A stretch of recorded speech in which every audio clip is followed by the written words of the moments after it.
Cette semaine à l'émission, Chantal Robitaille du service de la culture de la ville de Passepébiac nous présente la programmation du Centre culturel pour le mois d'octobre. Bonjour Chantal, est-ce que tu peux me parler de la programmation du Centre culturel pour le mois d'octobre? Oui, avec grand plaisir. Alors, un mois d'octobre très chargé avec beaucoup de productions cinématographiques et de spectacles d'artistes bien connus. Alors, on est vraiment gâtés pour cette saison d'octobre 2023. Alors, au niveau de la chanson, on va recevoir Linda Lemay le 11 octobre. Ben oui, je comprends tout le monde. Ça me rend un peu bonasse. Il y en a qui disent que j'ai du cœur, ça veut pas dire qu'il est à bonne place.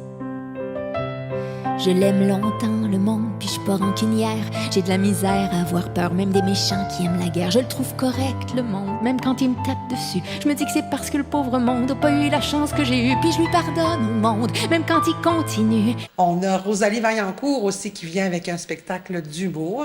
Ce que je préfère dans les voyages, c'est les musées. Ah, j'adore ça. Il y en a que leur drogue, c'est le cristal meth. Moi, c'est les audioguides. J'aime tellement les audioguides. J'aime tellement ça. Ce que je préfère des audioguides, c'est les bruitages. Tu sais, quand ça fait genre... Par la suite, on a Francis de Grandpré aussi qui s'en vient. Quand je retourne dans le temps, quand j'étais tout petit, je savais qu'un jour, quelque part dans le champ, je me mesurais à lui. Alors, comme vous voyez, c'est une programmation qui est très riche d'expérience et de talent. Au niveau de la cinématographie, on reçoit entre autres Le Temps d'un été, qui a eu un succès bœuf, je dirais, là, pendant la saison estivale dans les grands centres. On a aussi Une femme respectable. Et il y a toute une programmation aussi là, qui s'annonce pour novembre, qui est tout aussi intéressante là, pour notre population. On a aussi des événements en octobre qui sont récurrents là, d'un mois à l'autre.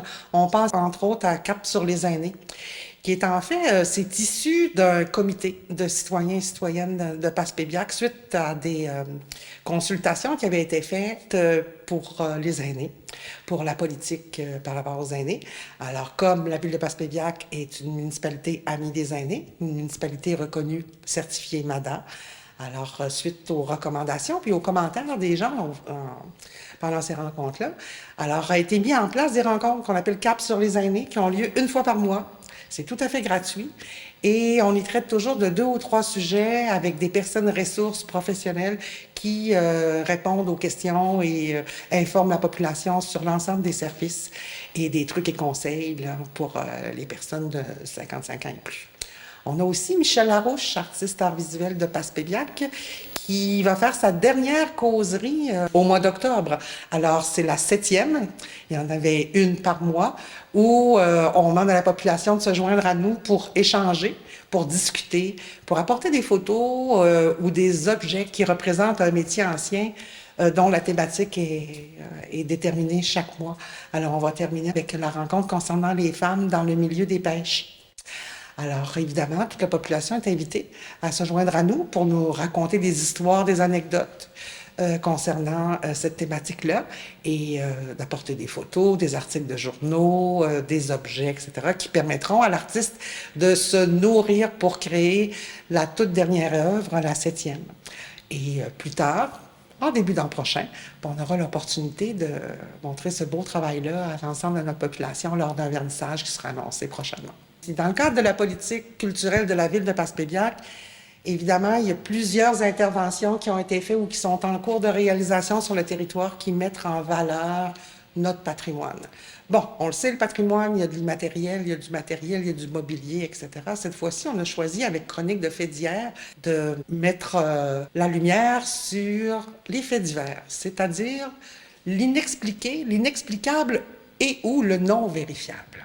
Alors, qu'on pense, par exemple, à des guérisseurs, des acheteuses de verrues, des inventeurs, des lieux hantés, etc., etc., etc. Il y a beaucoup d'histoires. Puis, à toutes les fois où on a eu l'occasion de rencontrer la population, même dans d'autres thématiques concernant le patrimoine, on arrivait toujours en fin de rencontre antiquité, d'histoires un petit peu de ce type-là. On se disait, bien là, il va falloir prendre le temps de les raconter pour pouvoir s'en rappeler et les transmettre aux autres générations.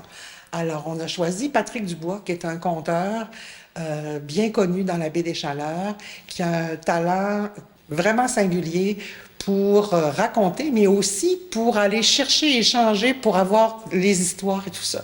Alors, on invite les gens à se joindre à nous le 15 octobre en après-midi à 14h. C'est gratuit pour rencontrer Patrick, qui va passer 2 semaines sur notre territoire à rencontrer les gens pour échanger. Il va raconter des contes en échange d'histoires que les gens lui racontent, tout ça, va compiler tout ça pour nous préparer un truc un peu particulier qu'on aura l'occasion de voir plus tard en novembre.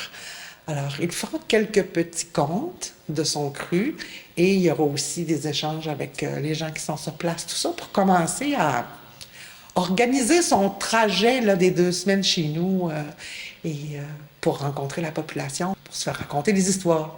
Alors, la billetterie du Centre culturel est ouverte du mardi au jeudi de midi à 17h et les soirs de spectacle à compter de 16h. On peut faire l'achat des billets de spectacle sur lepointdevente.com, sinon par téléphone à la billetterie du Centre culturel ou sinon sur place. Alors, c'est au choix de chacun, chacune. Au Café Culture, depuis le 16 septembre, on a fait l'inauguration de l'exposition Fierté et résilience. C'est la coalition des familles LGBT+, qui organise cette exposition-là. Exposition qui est allée à Montréal, à Ottawa, à Sherbrooke, tout ça. C'est maintenant dans la baie des Chaleurs en Gaspésie. Alors, c'est une série de magnifiques portraits de différents types de familles avec des témoignages tellement touchants et intéressants. C'est vraiment une exposition à ne pas manquer, d'aller à la rencontre d'humains et d'humaines qui font partie de notre territoire, des familles d'ici, des familles des grands centres, etc. Et d'en apprendre sur les joies, les difficultés qu'elles ont connues pour arriver à vivre leur parentalité. C'est vraiment une exposition qui est touchante. On peut la regarder, la lire à son rythme, d'une seule fois ou en plusieurs reprises. Il y a aussi un balado qui a été fait aussi sur la même thématique qui s'appelle « Pour moi, la famille ». À ce moment-là, c'est vraiment touchant. J'invite toute la population à venir nous visiter. On est là avec l'exposition Fierté et résilience jusqu'au 15 octobre. Quant à l'exposition, elle est sur place et les portes sont toutes grandes ouvertes du lundi au vendredi de 9h à 17h et évidemment les journées où il y a des activités au Centre culturel sur les week-ends.